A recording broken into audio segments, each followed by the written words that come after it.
Hello. We talk about Qatar 2022 World Cup, where you see class, beauty, love, emotions, and more is experienced right there in Qatar, which happens to be the most important city of football at the moment. I am your host, Into the Black, and with me are two wonderful guests. You've been there before. All of them are quite, let's say, it's a full house because we have Inkofab Ikena in the house and also Selong Daniel. Welcome to Black Sports. So, Inkofab, please, how do you see the whole thing going on in the performance of the African nations overall right now before we go into details? How you see their performance in their second outing in the group stage matches, please? Hello, guys. Good evening once again. It's a good time to be here. This is Inkofab on the mic. Yes. Yeah, it's good to be here. So we talk about the overall performance of African nations. So far, it's nothing too far from the normal. Not seen anything spectacular, but we are just hopeful because at least we're expecting that at least one African country is going to get to the round of 16 as the way things are. But of course, nothing stops them from making it too. But overall, it's been the usual World Cup where we put up some average performances and some morale lifting performances as well. We always have a mixture of both in every tournament. So overall,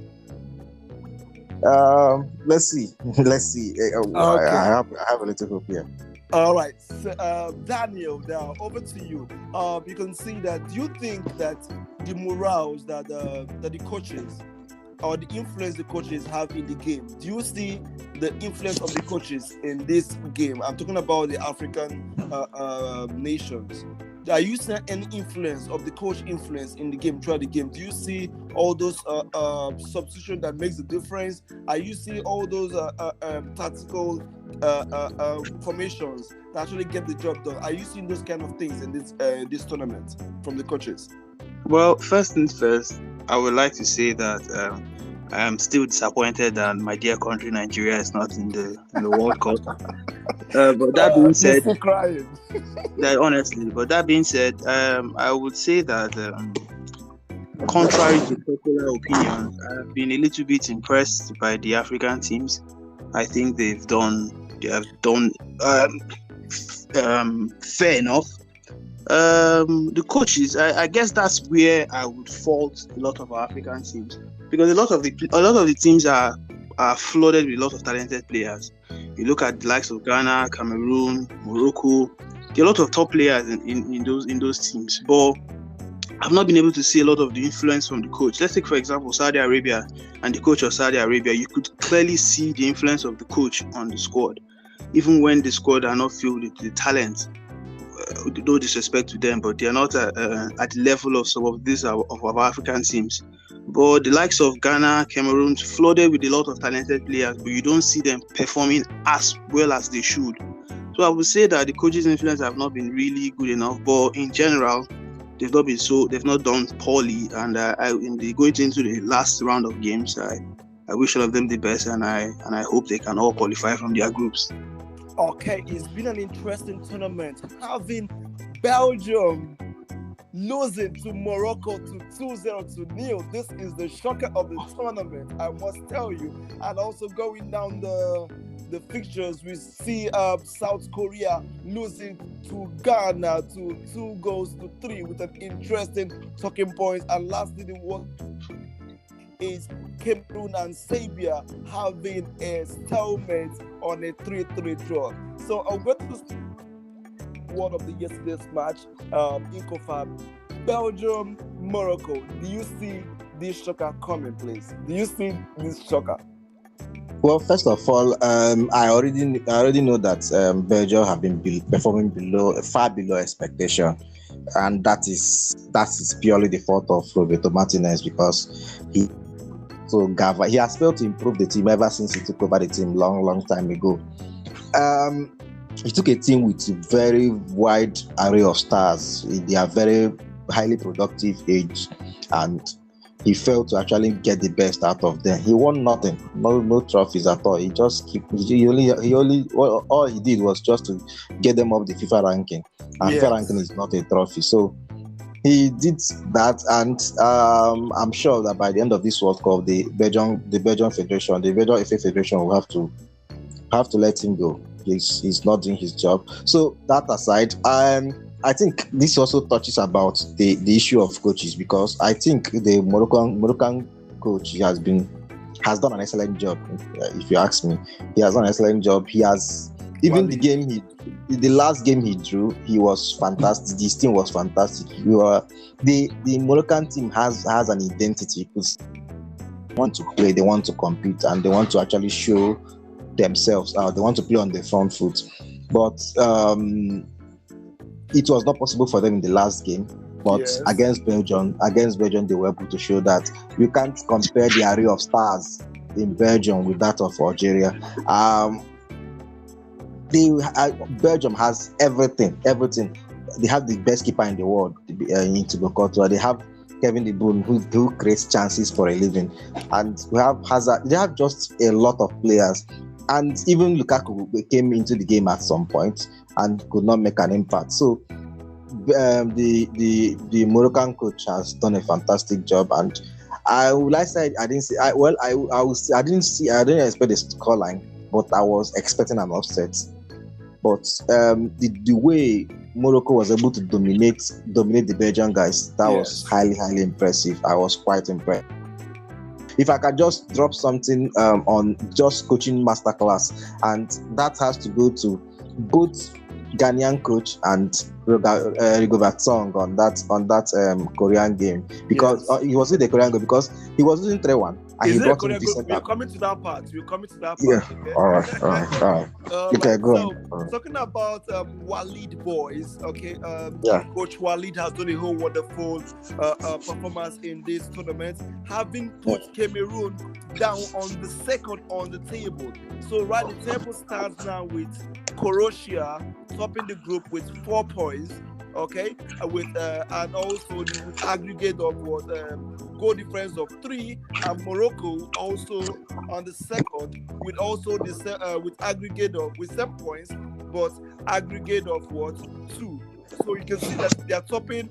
Croatia is on top of the table with goal difference, while Belgium is also there with just 3 points, and Canada is yet to win their game. Now, with this lineup, you're saying that the next match of Morocco now has to be with Morocco playing with Canada. Am I correct? That is it? Yes. So, now, with this match that's about to come, do you see Morocco qualifying from this group F? Daniel, please. At this point in time, it's in their hands.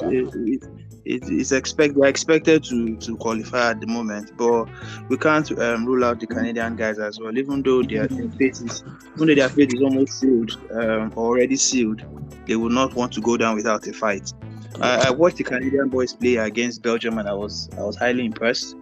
I believe that the only reason why Belgium won that game was just a bit of quality, and the Canadian guys are well talented, and I believe they can cause an upset, but it's all in the hands of Morocco. The onus is on them. They have it all to gain, and I believe that they have enough to qualify. All right, we'll give it up to the Walid boys for a wonderful performance in the tournament. The team has not lost any match. They had a point and 3 points, with 4 points leading second in the table. Okay, now move on to what we have for today, and the interesting scoreline we have between South Korea and Ghana. So a little bit of drama happened here, in which we had the Ghanaians leading the scoreline, which everybody thought that, wow, this is a good start for them to begin, and only to lose it also, and have South Korea climb up before everything changes. We're talking about this scoreline. Let me ask you, Inkofab, Ghana reaction to the ball. Do you think that with the mentality they have, they can actually stand to go for in the tournament, please? I'm not talking about the match yet. We're talking about their mentality, please. Well, the mentality. Oh, first of all, I was very, very annoyed with them. And on the first game against Portugal, I think they disappointed me in multiple ways, mainly because of their mentality. I remember the substitute that got the second goal. At the point they were losing 3-1, and the player came in, scored the second goal, and celebrated so widely that as if he has won the game. So it was really shocking to me. In fact, he went ahead to actually do the Cristiano Ronaldo celebration in front of. It was You know, I uncalled. guess you won't blame him. He scored in the World Cup, so it's an accomplishment. He was he was Yeah. he was doing that. He was doing that. In fact, someone from the stand had to go meet him, telling him, "Oh, no, run, go back, go and try and see if you can actually get a point, because they are losing 3-1. It doesn't Yeah. matter. It doesn't matter whatever. It doesn't matter how many goals you score. If you don't win or draw, you don't get a point." And that was really, really bad from them. So at the end, again, in terms of mentality again, because against Portugal, they found it so difficult. In fact, their first half was one of the poorest performances I have seen. In fact, the only thing good about that performance, they talk about performance that they did not concede. So which means that they have defended really well. They did a good job with their defending, but they were not able to put two passes together. I've always said that the best way to defend is to attack. Okay, when you are not able to attack and someone is actually on you, what you need to do to be able to defend is to make sure that whenever you have the ball, you try as much as possible to scare your opponent. Now, scare means you play that long pass that will just create that counter attack that will make the whole of the opponent to run back to their post, trying to make sure that you don't score. Now, for the fact that you have put up a scare on them that, hey, even though we are pressing these guys in their field, in their half, they can still create a counter attack and score. They will now be more cautious while applying the pressure. And the fact that they are more cautious while applying the pressure means that they cannot attack as they want to attack. So the mentality, but they have proven that even with the poor mentality, they can still achieve results. So sometimes you have to cut them some slack and say, let's see what happens. Okay, speaking on that, the scoreline goes by having Saliu still open the scoreline in the 24th minute and also increasing it at the 34th minute by Kudus. But it's so it happens to be unfortunate. How can you lose? You were leading 2 goals up and got that equalized. Also, in the second half, okay, have the 2 goals all equalized. I will tell you the truth. Having that goal at the 68th minute was just like I said, it came at the mercy. So Daniel, how do you think that composure is, whereby you can be winning 2-0 up and you lose them all up just in the space of 3 minutes? Is it up to 3 minutes? Okay, there's 4 minutes. I guess they got a little bit overconfident. They probably felt the game was won, so they started playing with that sense of arrogance and not putting in the hard work, not putting in that extra bit of running, winning the ball and chasing down the ball, and then they lost it. Kudos to them. Kudos was available to save them, but it would have been a very, very embarrassing defeat for the Black Stars of Ghana. But I would advise going forward. The team should always, as you spoke about mentality, the mentality in the game is important. You should stay on. Your mind should be on the game till the final whistle is blown, and that's where they failed at that point in time. But luckily, they were able to get away with it. Kudos to them. Okay, speaking about the mentality, this is something we talked about earlier, and also lack of concentration, whereby it is really at that level, you should actually tighten up. You can't lose 2 goals up. This is a tournament that getting a goal is like a miracle. When you get one, you don't get to lose it. When you guess what, you don't get to lose it. And let's just see where they place on the table, okay? With the performance they just have, let me see where they have the table. They're having a good and wonderful tournament. The table goes by having Portugal leading the table with 6 points, and also Black Stars of Ghana leading coming second on the table with 3 points, and South Korea and Uruguay are sharing 1 point. Now, Inkofab, to round this off, I know it seems a little bit, I see a repeat of Suarez with Ghana. So what do you think about what's going to happen in the last match? Okay, do you see Ghana coming out of this with flying colors? Well, I think at this point, both the Ghana versus Uruguay that we saw in 2010, right? Yes. The both of them have regressed a bit. Not the same in terms of quality, but still, it's going to be a very, very strong competition. As much as I blame Ghana for their poor mentality, I think they gave a very good account of themselves against South Korea, except those 5 minutes of madness that they considered 2 goals. There's no way I can explain. So there's no way I can explain that you don't go 2 goals down in that short of a time. And lose it in 4 minutes. Not the World Cup. So that's that for now. And I'm expecting a very good clash. Today I saw an Uruguay team that was so poor that couldn't do anything for themselves until they conceded the goal. And that was when they started. In fact, they couldn't even play. I saw that game when after Portugal scored, the Uruguayans were able to come out. They had no choice than to come out and play. So for them to be able to play, I don't know what happened to Nunes and Edison Cavani. They just could not string 2 passes together and create a chance. Those 2 guys are not compatible at all, and that's probably the coach was not able to find that out, because none of them could actually keep the ball and drop the pass for the other. Both of them are goal poachers, so they need the pass to come in and then they can score. But for them to actually manufacture an opportunity is just difficult for them. So by the time the coach withdrew both of them and put in Suarez and Gomez. So I was able to start seeing some good interplays in the final third. Unfortunately, it did not result to a goal, although one of the shots hit the bar. But I started seeing that. But again, the reason they were able to actually put some pressure on Portugal was because Portugal reduced their midfield. Yes. When Suarez and this guy came in and Gomez came in, Portugal brought in Rafael Leao and removed Ruben Neves. Ruben Neves. So the moment they removed Ruben Neves, I understand what the coach was trying to do. He knows that these guys are coming out, so he wants to hit them on the counter, and he left the midfield open. By the time the midfield was open, Uruguay were having a field day. They were having fun. They're having fun, yes. They could not make anything out of that. But then the referee, Fernando dos Santos actually found that he made a mistake. He made the wrong choice. That this is not working for him. So what did he do? He pulled out a number of them, including Ronaldo and all of them.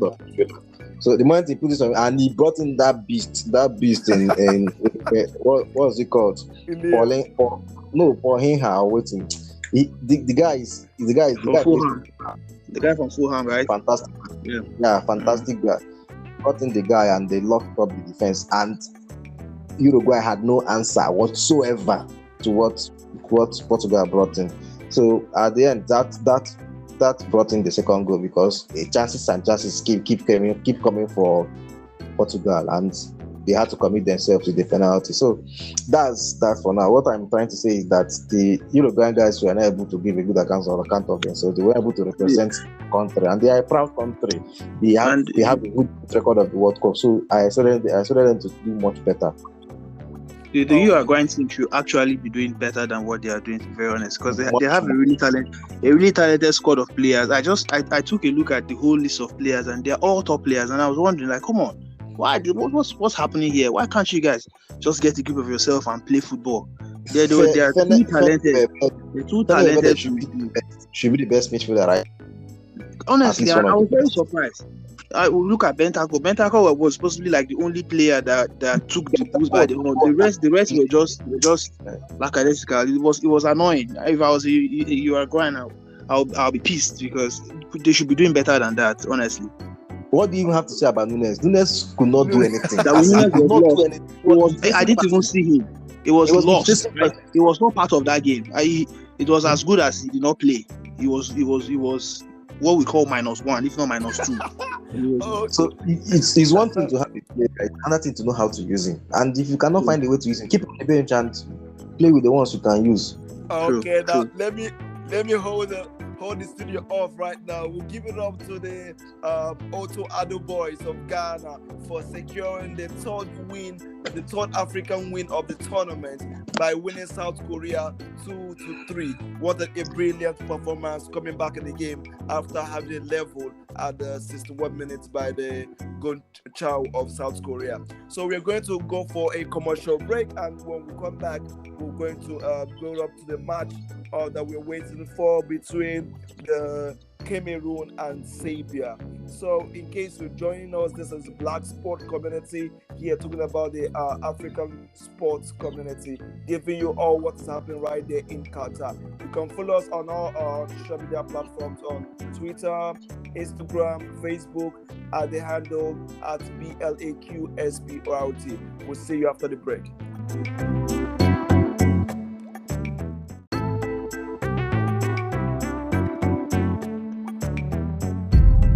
They say even trust is built. When it comes to building materials, Edifice Mart is the right brand to trust.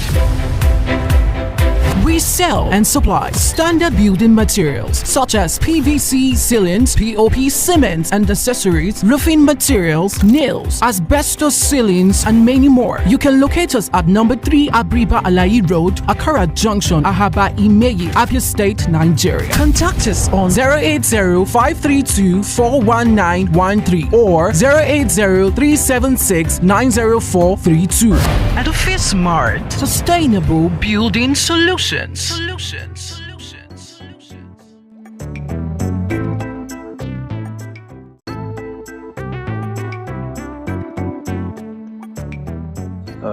All right, welcome back. This is Black Sport. Don't forget to click on that subscription button to subscribe on our podcast, and also go to our YouTube to subscribe at BLAQSPORT.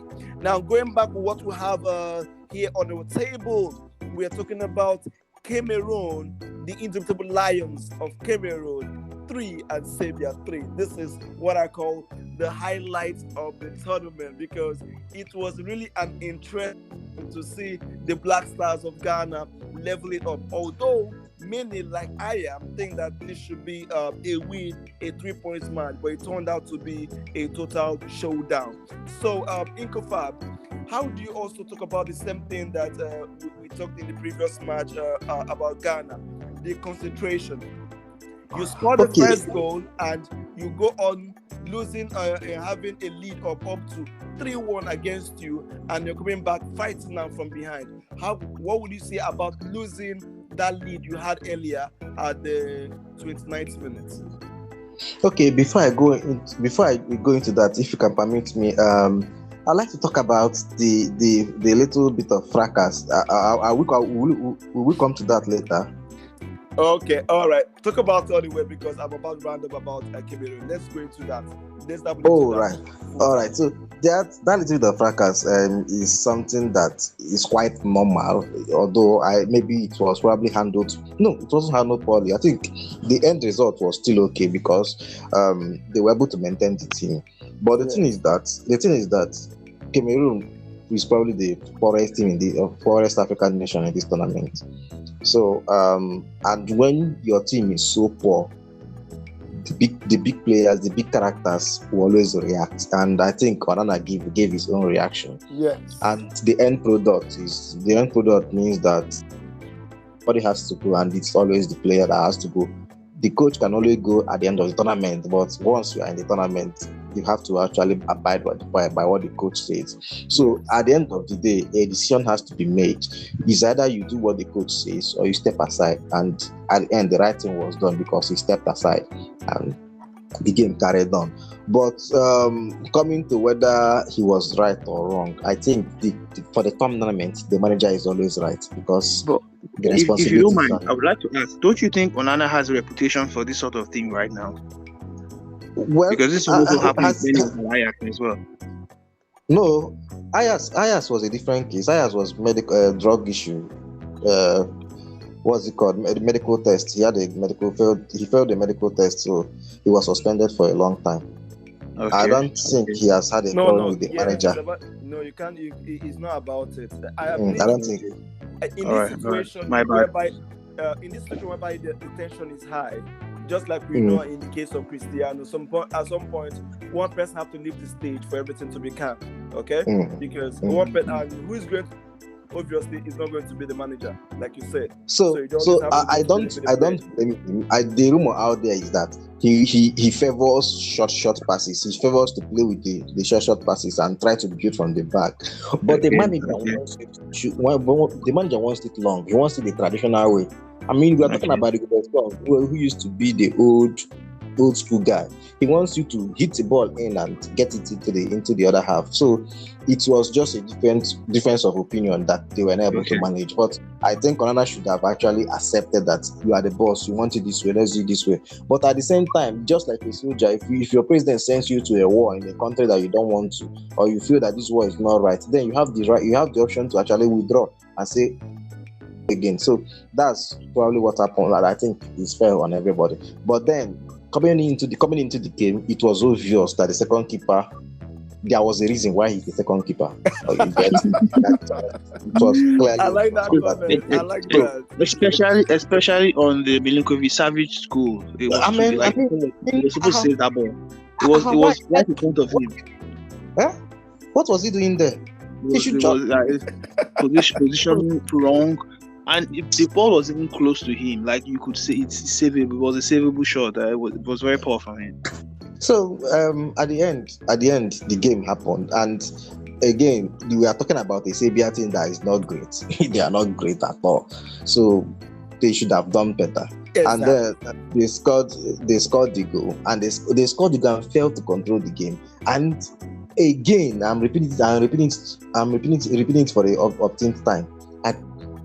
What our African players are doing in the front, because we have great players in the front. Look at Cameroon. You can complain about their back, you can complain about their midfield, but they have Choupo-Moting in the center there. This guy has been scoring goals for fun in Bayern Munich. They have Mbeumo. Mbeumo might not be so popular, but I know the guy very well. He's from Brentford and he plays very well for Brentford. Ekambi has played for Villarreal and he's played for a number of clubs. So he should be able to do. Oh, I think Anguissa is there. Where is Anguissa? Anguissa is also there. So man, do something now. Do something with these players. So, and at the end of the day, they scored the first goal, maintained the play. They could not maintain the play. Probably they don't have the best of the midfield, but still they were able to control the guys, and they scored again in quick succession. For goodness sake, you only score in quick succession when you lose concentration. You can score in quick succession unless you lose concentration. Mourinho once said that if you concede in the first minute, that means you are not prepared for the game. When you concede in the first minute, so. That is just pure lack of concentration. Well, we can celebrate the comeback because, again, Vincent Aboubakar, who we know is a great player, maybe the age is the problem, but we always know that this guy has done great things for the Cameroonian national team. So he came in and within minutes, within minutes he did some magic. And you'll be wondering why is he not started? But again, you look at the fronts that are starting, and it makes sense that they start. But if you can't get these players to combine as a unit and play, then at the end the effort is just lost. And I have some form of sympathy for the FECAFOOT president Samuel Eto'o, because he did a lot. fought really hard. You could see his passion, you could see his effort trying to Yes. get the best out of this guy. So I only hope or pray that he doesn't lose, the hunger to actually do things for these guys, because I think he wants it so fast, and good big improvements like this to come in stages. They don't come so fast. So I really hope that he remains steadfast. He keeps working, keeps improving the team, and gradually they might get better. Okay, so we are talking about the team of the Rogobert song, the almighty Rogobert song. Okay, Daniel, having a team lose their own lead, just what I would like to say, in extra time, in stoppage time of the first half, you concede 2 good goals. And you might even think that coming into the second half, they're coming into with a bigger momentum. They still come into the second half to even get more for the opposite side, to get more lead in the game.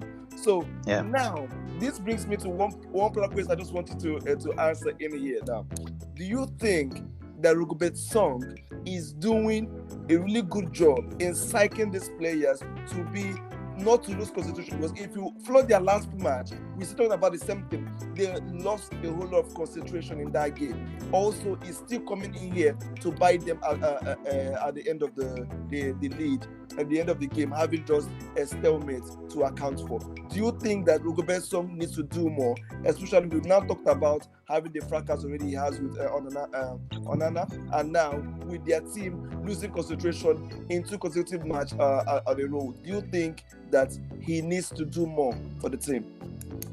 Well, as a coach, you can do only so much, and I believe that message will definitely be sent across. It's just that it may just be a little bit too late at the moment, because their next game is going to be against Brazil, and we all know how that is going to turn out. But definitely they know deep in their heart that they lost concentration at the crucial point in that game. The end of the half is the worst time to concede, and they conceded twice. That's the worst time to concede, and that's clearly stating that they lost all form of concentration. They just wanted to go into the dressing room and prepare for the second half without managing the game and going with their lead. That was utterly and totally bad, and it has cost them the tournament, to be very honest, because if they are taking that lead into the second half, re-strategize and come out stronger, or even try to maintain their lead, manage the game and just end the game that way, it would have given them a fighting chance against Brazil in the last game of the groups. But at this point in time, I guess it's obvious. All hope is lost for Cameroon, because I don't see them beating Brazil. So you really rule them out. You really rule them out. That's the truth. Hold on. I even have a groove with them. I have a real issue with them. Okay. And this issue is this. They lost the first game, right? So they have 0 points. So if they draw this game, they are going to get 1 point. And their next game is against Brazil. They all know this, as I know it. But again, we are playing, and we are losing 3-1, right? And then they scored the first goal, fantastic. Then they were able to they scored the second goal, and the same problem again. They started celebrating widely, like you have gotten 1 point and you are celebrating widely. Okay, after celebrating widely, you have another 15 minutes. They have another 15 minutes. Try to, but you could see they were so relaxed. They were playing for the 1 point. They were playing for the draw, as if they are sure that they are going to win. Is against Brazil. So how can you be playing with look at Argentina the other day. Argentina were able to get this point, win this game, and they were celebrating because they know that they have a fighting chance in the next game. Guys, you don't have a fighting chance against Brazil unless you're not honest to yourself. Brazil is the best in the tournament, and you have 15 minutes to actually fight and get a point and get 3 points and keep yourself in the tournament. But you relaxed, as if 1 point is fantastic for you. So sometimes it seems these guys come here just for the moral victory. At the end of the day, they did their best. They tried. Hey, did you know they were 3-1 down and they were able to fight back to 3-3? That's fantastic. And that doesn't give you trophy. That doesn't give you anything. Okay, that gives us to a wrap concerning our post-match analysis that we have between the Belgium Morocco, South Korea, Ghana, and Cameroon and Zambia. It all happens to be that the African nation came out with 2 victories in these 3 matches, with having Cameroon having a handshake on stalemate. I want to say thank you so much, Ikofa, for having you here. Honestly, you've been a wonderful spice to our platform, I must say. Well, thank you so much. And Daniel, I really appreciate your input. It's really nice having you back after a whole long spell, I must say. Thank you very much. Thank you. Okay, so He went on it's been out for a while. So don't forget that this is Black Sport. We're here in the African sports community, giving you what's happening around in Africa, be it hockey, be it football, basketball. But here today, tonight, and throughout the days to the 18th of December, we're going to be talking about Qatar 2022. And like we normally say, don't forget to subscribe on our channel on BLAQSPRT and follow us on all our social media platforms on Twitter, Instagram, Facebook, YouTube. And you know it, if we are in Asia, you are in Europe, you are in Africa, in Africa, you are in anywhere around the world, Black Sport will find you. We'll see you in the next episode. Have a wonderful day. All right, bye. Good night, guys. Good night. Bye, guys.